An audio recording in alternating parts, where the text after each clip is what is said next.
Thanks for staying with us now. Fiona Uyema, founder of the Asian food brand Fused by Fiona, joins us now with her take on a chicken katsu curry burger. It looks delicious, I have to say. I'm going to tuck into this now as you're working away. So this is just a twist on a normal chicken burger. Normal chicken burger, yeah. And I'll show you now how we're putting an Asian twist on it. And it's one of the most popular dishes to order in an Asian restaurant.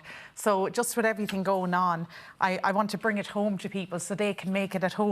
So I have a chicken breast here, and you can just see I'm cutting through it. You call this like a butterfly cut nearly. The reason I'm doing that is the top part can be a bit thicker, and I just want to even off the thickness of the meat so it cooks evenly. And would you batter it down even? No? That's another option. Okay. You can do that as well and not even slice it then. So that would work.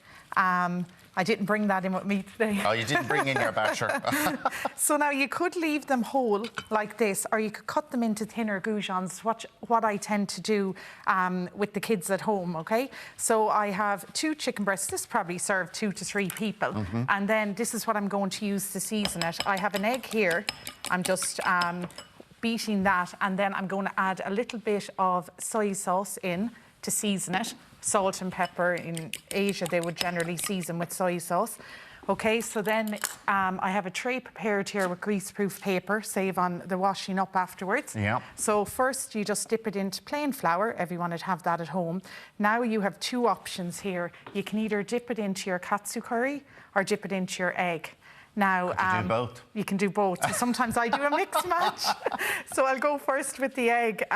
But what happens with the katsu curry is it marinates into the chicken, and the panko breadcrumb that I'm using here protects the curry. And it just, then you have the katsu curry inside the chicken and outside. So it's Would you leave the chicken to marinate for maybe a little while? Yeah, if you have time. Again, the flavours would infuse more, so it's definitely worthwhile. Another thing sometimes my husband does is he double coats. You know, he goes flour, egg or katsu panko and back around again. So you'll get a thicker breadcrumb when you do that. Now tell us about this breadcrumb and what is it? Yeah, so this is an Asian breadcrumb called panko. Panko. And about 10 years ago, you would have struggled to find this, you know, in an Irish supermarket. Now it's in all of the supermarkets in the Asian world food aisle. And it has a long shelf life because it's dried. So even if you open the packet home, just put a clip on the top of it and it'll stay fresh for you. And why do you like this ahead of other breadcrumbs? It actually absorbs less fat if you're deep frying it, for example. Now, we're oven baking it, but it also is more crispier and lighter. Anyone that tries it tends to keep going back then for the panko instead of the regular bread. And you were saying to me earlier on that you love putting like this on cod just to make the cod even different. Because sometimes the cod can be just a bit, you know, it needs that punch of flavour. There, yeah, exactly. This works. If you didn't want to make chicken with this, cod is absolutely gorgeous with it as well. And I would regularly do little cod goujons at home for the kids with this. So I'm drizzling olive oil. You know, you could deep fry this, but I'm trying to keep it a little bit healthier and hands off. So the trick really is here not to be generous enough with the olive oil, because you don't want a dry breadcrumb either. And sometimes what I do then is, if you have a brush at home, just to get all the parts of the breadcrumb, and maybe halfway through cooking, take it out, and any excess oil that's around, just brush it back onto it, and you'll just get a fabulous crisp breaded chicken. And if you are putting it in the oven, it's healthy enough, isn't it? Oh, absolutely. Yeah. This is very healthy, yeah. So I'd put that 180 degrees for about 30 minutes, depending on the size of the chicken. You can always cut one through. Would 30 minutes, would it, even though it's cut through? Yeah. Just to be safe? Do you know what it actually is? It's to brown the breadcrumb as well. This is one I made earlier. You want a nice browned breadcrumb, just for appearance as well, for it to look nice. So I'm going to show you. I'm eating away here. You eat away. I'm very weird. I order a burger in a restaurant without the bun. Really? Yeah. Or sometimes I just eat half the bun. I just find the whole bun is sometimes too much. So I have these lovely little radishes for the burger as well. They sell these again in all supermarkets. They have a peppery taste, and they just go really well with the katsu curry sauce on top. So I'm just going to slice these thinly.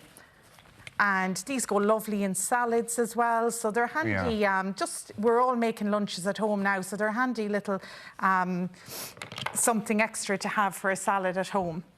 So I'm going to start building this burger and show you how to do it. And as well, you just want it to look really pretty. So I think these lettuce leaves work really well because they're curly at the end. So just place them nicely along there. Okay, and then I have the radish. I suppose I'm always adding Asian twists and flavours. I have some pickled ginger here. I'm just going to... Pickled ginger? Yeah, and another thing I just always have in the fridge at home, pickled ginger, it's preserved in vinegar. So again, it lasts about 12 weeks. Right, So you're just always trying to get, I suppose, things that will last. And I suppose this is good value because chicken breasts are quite reasonable. And if you're cutting it in half... Yeah, absolutely. So you're getting a good spread, and then you're even cutting it... Yeah, because I'm trying to...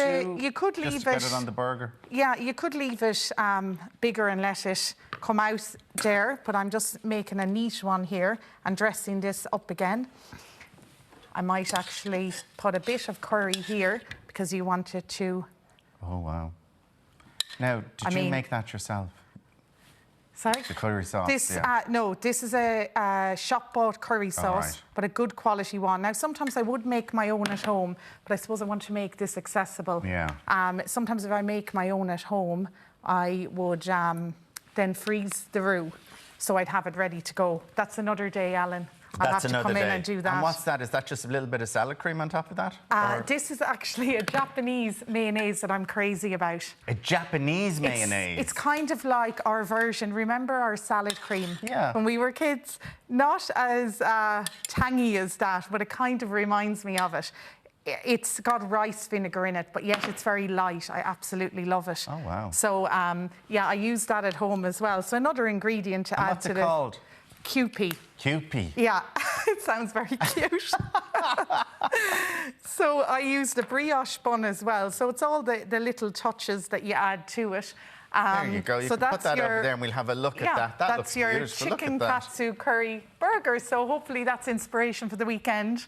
Absolutely delicious, isn't it? Yeah. And it is delicious. And you feel, because it's... I always feel that, I know it might be silly, but when you're eating chicken, you feel a bit healthier. Yeah, you do. It's lean meat. Listen, thank you so much for joining us. Now, the full recipe details are up on our website, or for more details on Fiona's stockist and her additional recipes, check out fusedbyfiona.com. We're going to take a quick break now, and British singer-songwriter Kate Nash joins us from Los Angeles after this.